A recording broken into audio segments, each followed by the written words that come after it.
بسم الله. السلام عليكم ورحمة الله تعالى وبركاته.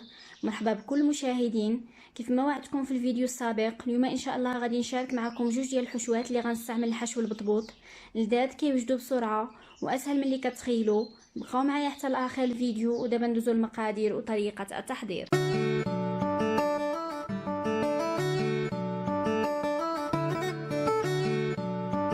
بسم الله، نبداو على بركه الله وندوزو الاول حشوه، واللي بطبيعه الحال غادي نحتاجوا لها البطبوط اللي سبقنا وحضرناه.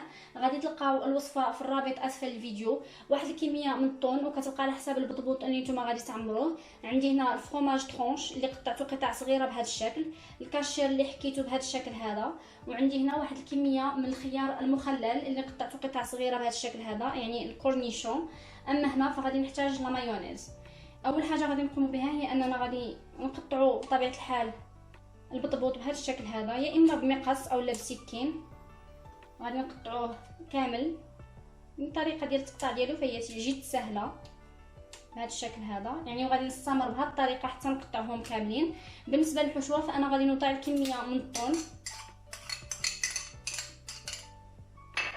غادي نضيف عليها الكاشير. بطبيعه الحال كيبقى على حسب الرغبه ديالكم، تقدروا تكثروا واحد مكون على مكون اخر، يعني على حسب الرغبه ديالكم وعلى حسب نتوما شنو كتبغيو.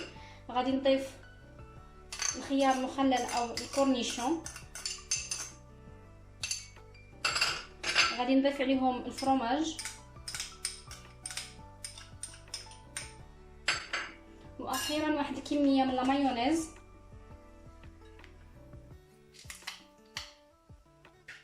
تقريبا واحد هاد الكميه اللي انا درت تقريبا غادي ندير واحد 3 المعالق كبار ديال المايونيز، وغادي نخلط هاد العناصر مع بعضياتها جيدا.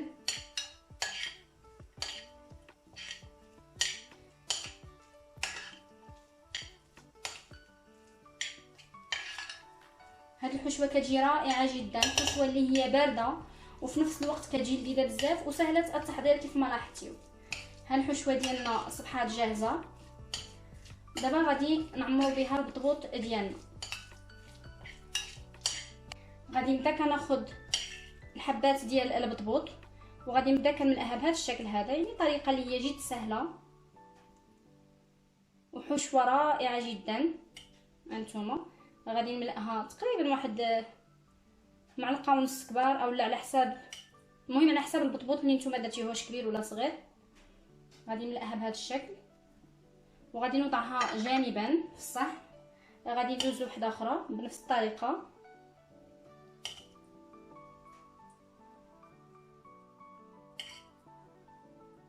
بهذا الشكل.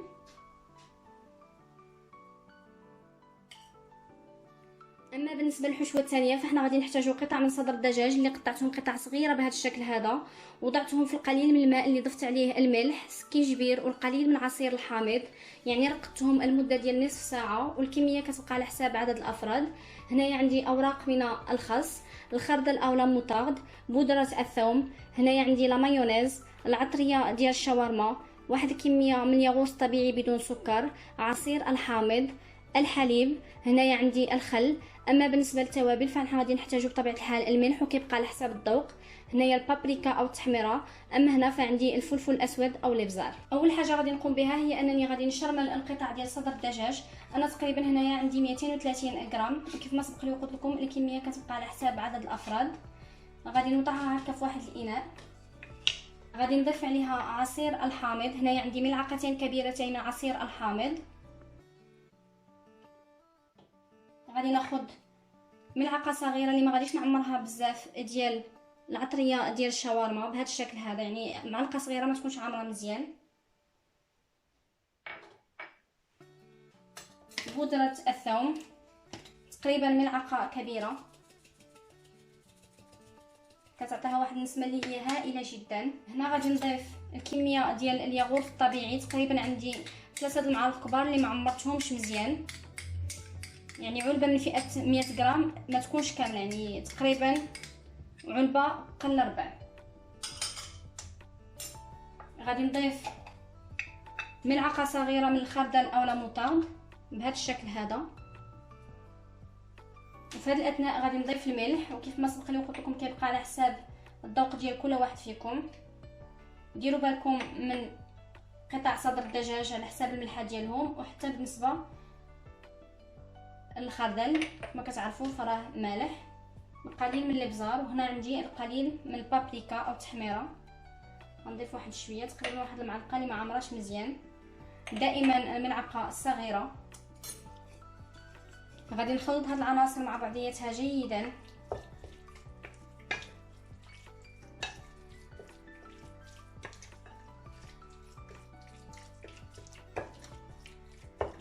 ومن بعد غادي نحتفظ بها جانبا لمده ديال نصف ساعه لما كتشرب هاد الشرموله اللي درنا لها، عاد غادي ندوزو نطيبوها. من بعد ما دازت المده المحدده فانا وضعت الخليط ديال صدر الدجاج في مقلاة ووضعته على نار اللي هي عاليه جدا هكا باش ما كيطلقليش الماء وفي نفس الوقت كيجي بحال الا مشوي.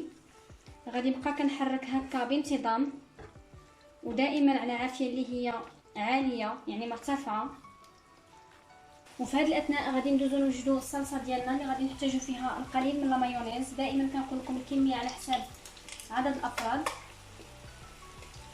انا تقريبا هنا غندير واحد 3 المعالق كبار اللي عامرين مزيان.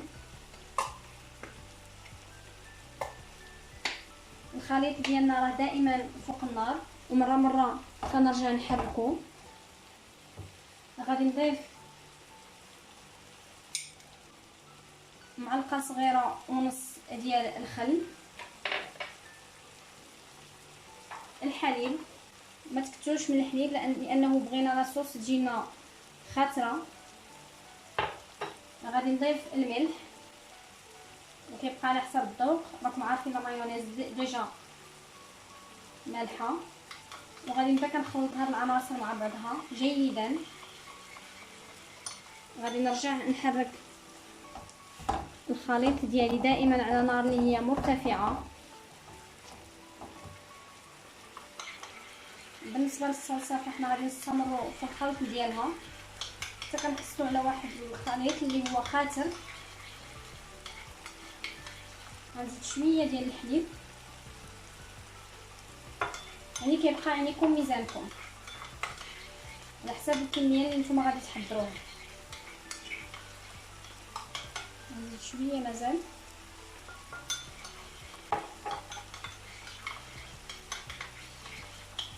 هانتوما لاصوص ديالنا كيفاش كتجي خاطره في نفس الوقت عاقده.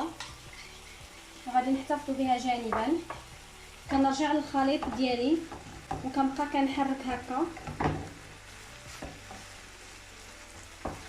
حتى كيتشرب مزيان داك الشرموله اللي درنا له وتقريبا كيولي ناشف. يعني غنستمر بهذا الشكل هذا وانا كنحرك حتى كنحصلوا على واحد الخليط اللي هو بهذا القوام هذا. صافي راه وجدات. في هذه الاثناء غادي نبدا كناخذ الحبات ديال البطبوط، غادي نبدا كنملأها هكا بالصلصه اللي حضرنا. يعني ديروا قياسكم، بغيتيوها بزايد بغيتيوها غير شويه. بهذا الشكل هذا كندهنها انا جيدا. غادي نضيف القطع ديال الخس اللي قطعتهم بهذا الشكل هذا، كنوضعهم بهذا الشكل.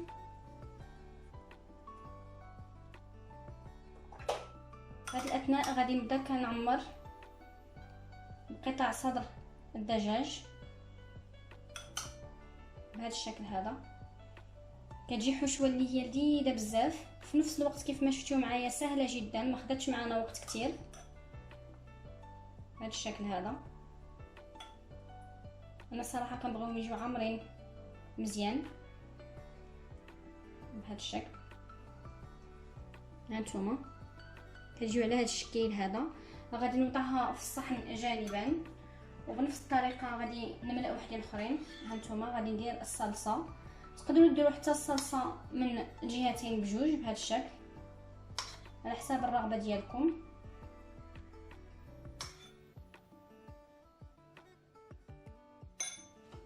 قطع ديال الخس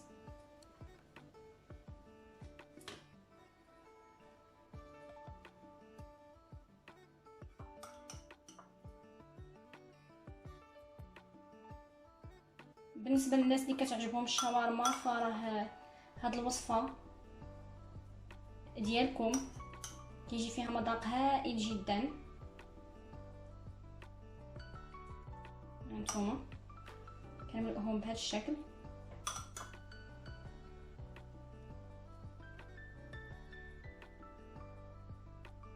هانتوما غادي نوضعها حتى هي في الصحن جانبا، وغادي نستمر بنفس الطريقه حتى نكمل الكميه كامله اللي عندي. من بعد ما انتهيت من ملء الحبات كاملين اللي كانوا عندي، فهما كيجيو على هذا الشكل هذا كيف ما كتلاحظوا. حاولت انني نتقاسم معكم البعض من الحشوات اللي كنستعمل الملء ديال البطبوط، هكا مره نغيروا في المائده ديالنا ونحضروا حاجه ومذاق اللي هو جديد. كيجي المذاق ديالهم هائل جدا. كنتمنى انكم تجربوهم ان شاء الله الرحمن الرحيم في اقرب وقت، وتخليوا لي التعاليق ديالكم. الا كانت هذه اول مره كتشاهدوا فيها القناه ديالي، فكنتمنى انكم تشتركوا فيها وتفعلوا الجرس باش يوصلكم دائما جديد الوصفات. وبطبيعه الحال الا عجبتكم الوصفه والفيديو ما تنساوش تضغطوا زر لايك. نتلاقاو في فيديو مقبل ووصفه جديده ان شاء الله.